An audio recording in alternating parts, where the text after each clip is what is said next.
Hi everyone, Jeremiah here today. I have my student Ian Ryan, and we're going to be discussing how Ian is an actor who wants to be able to sing at the highest level. So now he's working on enhancing his singing skills. Ian, could you briefly, in about 2 to 3 sentences, describe yourself and your musical experience prior to taking lessons with me? I've been a working actor for about 15 years in LA. And prior to the pandemic, I had never taken a class, a voice class. I worked with two teachers on brief periods of time, but I started studying with you in 2022, which we were just sort of coming out of the pandemic. And I decided to take a voice class, and I live not too far from San Marcos. So that's how I began studying. And now you're taking private lessons with me, correct? Yes. Good. In that process, something sort of clicked and finally unlocked for me creatively, or maybe or technically as a singer that had never happened before. Um, so in a lot of ways, I owe that to you, and I'm so grateful and thankful for that because it's really changed my life in a lot of ways. And I'm now pursuing, a degree in music, which I never even thought of or had considered. Um, and I'm excited about it. And it's opening up a lot of other doors for me as a performer and as an actor. Amazing. I'm so happy to hear that, and I look forward to unpacking that a little bit more as the interview goes along.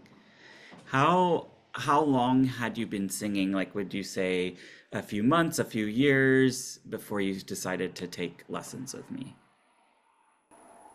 Well, I've been singing since I was a little kid, but and I did sort of musicals in high school and then in college, uh, but I never had any real formal lessons Hmm. until I was in my 20s.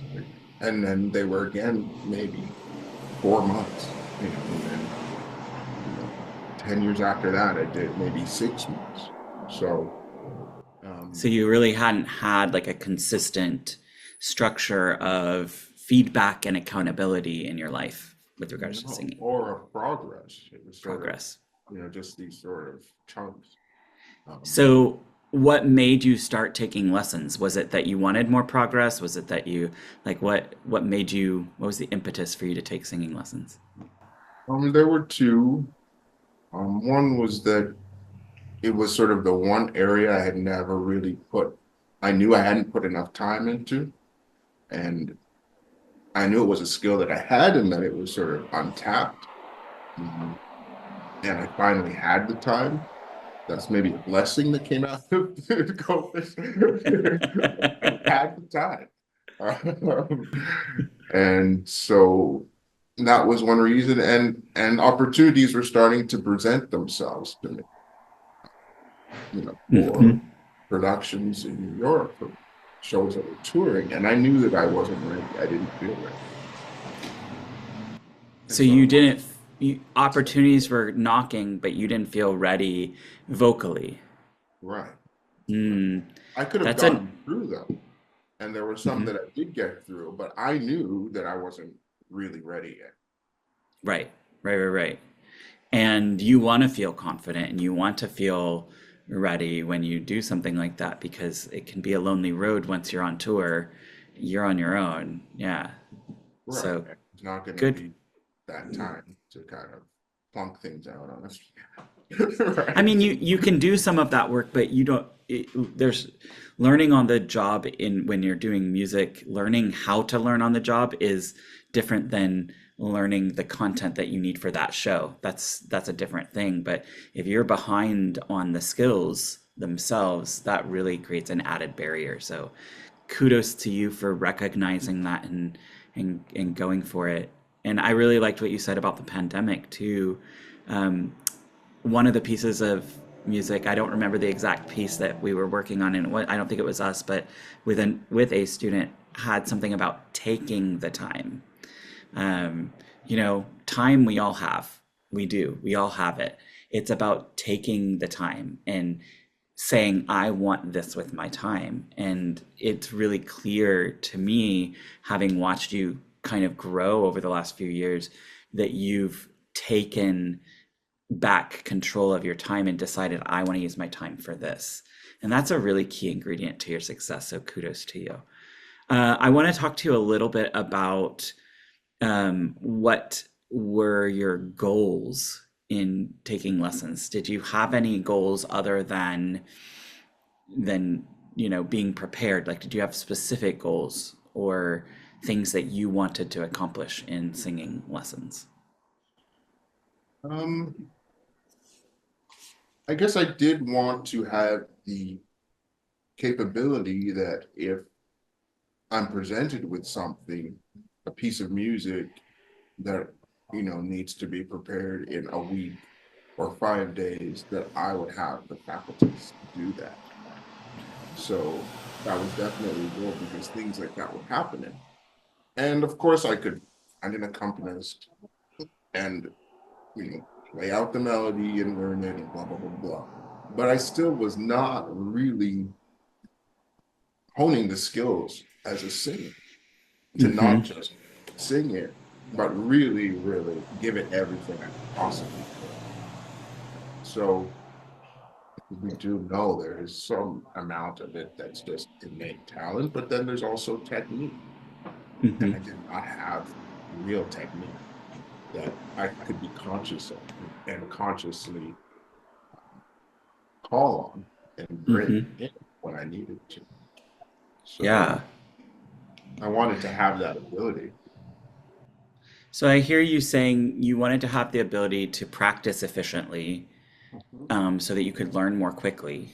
Yeah, You also wanted the ability to be able to read music more efficiently and effectively so that you could learn music more quickly yeah, to be prepared for whatever. And then you also wanted to have solid technique so you're not having to overcome technical barriers while you're trying to learn the music quickly, right. right? I hear this picture of like, I want to be able to learn the music. Yeah, But and in all the things that are required for that were the things if that it's were barriers. difficult, that I'm not challenged by it because I don't have very much time. Um, Mm, right.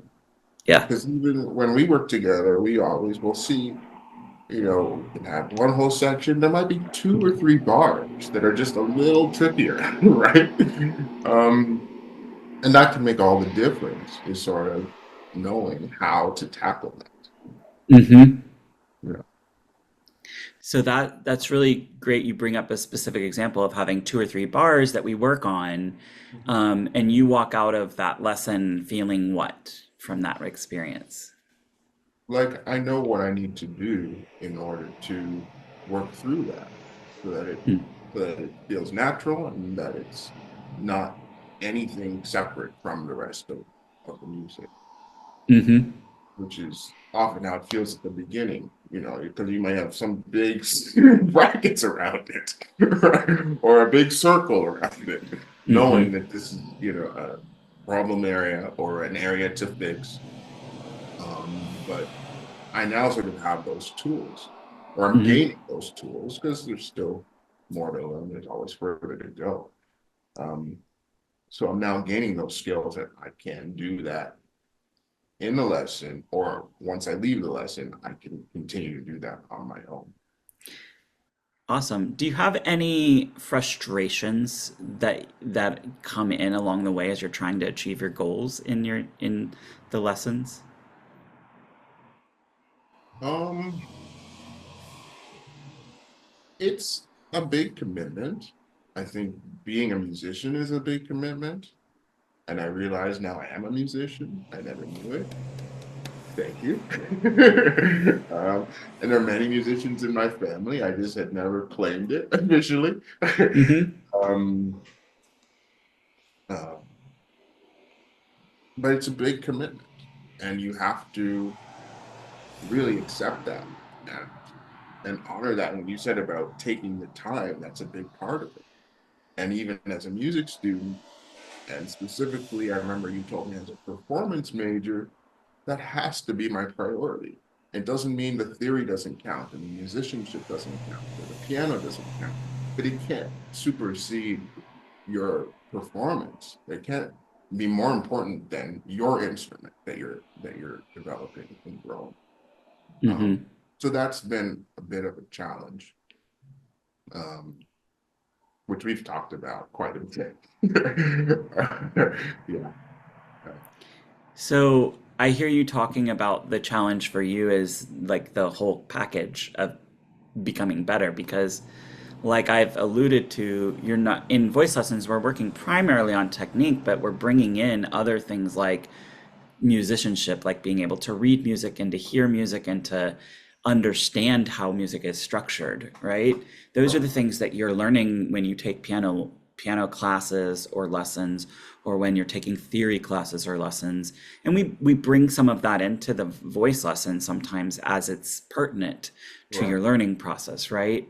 Yeah. Um, and one of your struggles has been how do I balance all of that? And you said that we've had conversations about, okay, the theory and piano and musicianship is supporting your ability to perform.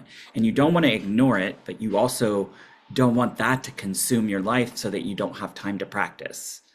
So it's finding that time for you that I hear you talking about. And um, so, And being okay with it, right? yes, Being okay with taking that time, which you is, deserve it.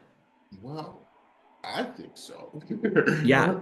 You know, people in your life don't necessarily understand it. It's like you're always at rehearsal. You know, it's, well, why is that? It's like, well, that's part of developing as a musician. That's not going to go away. It's that if you don't enjoy that, Hmm. then why are you doing this? And that's not to say that every moment is going to be enjoyable, right? But Right. if you don't enjoy the process of learning and digging in and growing and becoming better through all those rehearsals and practices, then maybe this isn't what you should do, right? And so being okay with it and knowing that you deserve to take that time for yourself has been really important for you. Thank you for sharing that with us. So I want to move on to uh, how you think you've improved. So what areas of your singing skills have improved since taking lessons with me? Well, of course, the Sorry to put you on the spot. so, no, it's like the breath support, right? You know, all these years of my running and swimming, I think they're finally actually coming in. They're becoming useful in some way. And I've heard of singers a lot that swim and do things, you know, just to constantly be working that muscle in some way. Um, and realizing I have much more of an instrument than I knew I had. You know, I had a good ear, I could read music. I didn't really know what my voice was or what it could do. Um, and I know we're still even figuring that out. Yeah, I would say that's still an in-process thing, but we're learning and discovering and exploring how to add more resonance and body to your voice consistently from bottom to top and on all the vowels, right? Right, It's right, still something we're working on. right. And my language skills are coming in as well because I grew up learning French and then I started studying Spanish when I moved to LA. And all of that is coming in. So you've sung in Italian, Mhm, German, mhm. English, any other languages that you've studied with me? Spanish Hmm. and now French from the opera, my first The opera. opera, yeah. So that's great. So your language skills and your ability to explore resonance, your ability to really command more control of your breath, those are really key things in singing. So thank you for sharing that. Why do you think they improved? Well, because I now know how to actually control it. Right. I actually know what this carriage is. Right? Hmm. That it's all the way, you know, and it's around. I never really thought about that before. Um, Hmm. um, So you're saying knowledge is your power there. right. Sure, knowing what the instrument is, that's a big part of it. Um, and how much of it we use, when to use those parts of it. Um, I know we talked about times when you don't need to sing out. A lot of times you really don't. Um, Especially when you're just learning melody or Hmm. figuring out rhythms. You should not be at, you know, 90%. Um, and I've also learned that even through concerts, studying with you. Um, there are often times I never really sing it at full capacity until the dress rehearsal, the final dress rehearsal, Hmm. and then maybe two or three other times for the concert. And that's it, Right. So right? learning to pace yourself and understand your voice and when it needs to rest and when it's starting to get fatigued so you don't cause damage to it. Yeah, that's great. So um so what I heard you saying is that having knowledge was power, and then having opportunities to perform and try out that knowledge also helped. Yeah. Yes? It puts a That's lot awesome. of it into understanding, into something Mhm. practical, Cool. even when you're not So, conscious of it. sorry, I did not mean to interrupt you. Yeah. Yeah, even when you're not conscious of it. Yeah. So, so you're an actor. As an actor, has being able to sing with the good technique and all of that, has that increased your stage presence and your confidence and poise when you're performing in singing? Or do you feel like that's just something you get for free? Like, how does singing interact with your acting? Well, it's of course it's another level of confidence because it's so you can't really hide behind it, right? You Hmm. can't. It's like it's you everything is exposed, I think, as a singer. Um, so having that comfortability, I mean, one of the biggest challenges for actors is to do nothing, is to feel comfortable being still, right? Yes. Right. That's a big part of it. Um, and so having that comfortability uh, and or confidence, whatever you want to call it, that I've gained becoming a singer has been, amazing, amazing. That's awesome. So another question, and I'm about to wrap up here. Why would you recommend others work with me or not? I would mostly go with the latter. No. um, oh, sorry. No, I think you're a wonderful teacher. Really. You are. You're very tough. You are. You're very demanding, but I owe so much to you. I really do. Um, because it never really made sense to me before. There were certain things that just were not really making sense. They just weren't really coming together. Hmm. Um, and maybe it's because you're so meticulous, and because even if you can see there's technique there or there's knowledge there or knowing and talent there, you're still gonna push me further and further and further. And I think that's made all the difference. Hmm. So I couldn't recommend you more. I couldn't. But you have to be willing to work really hard. I couldn't recommend you more, but you have to be willing to work hard. Yes, I changed that to a That's that's a great recommendation, which actually leads right into the final question I have for you. What type of person do you think the studio is a good fit for? I think it's a good fit for people that are serious about their life, whether it's their career. or if it's just an interest of theirs that they want to develop for personal reasons. I think it's a place for people that are committed to developing themselves as artists, as performers. Yeah. Thank you, Ian. It was really awesome to hear about your progress so far. Thank you for sharing with everyone, and I hope you have a great rest of your day, and I'll see you at the next lesson. Yes. Ciao. Thank you.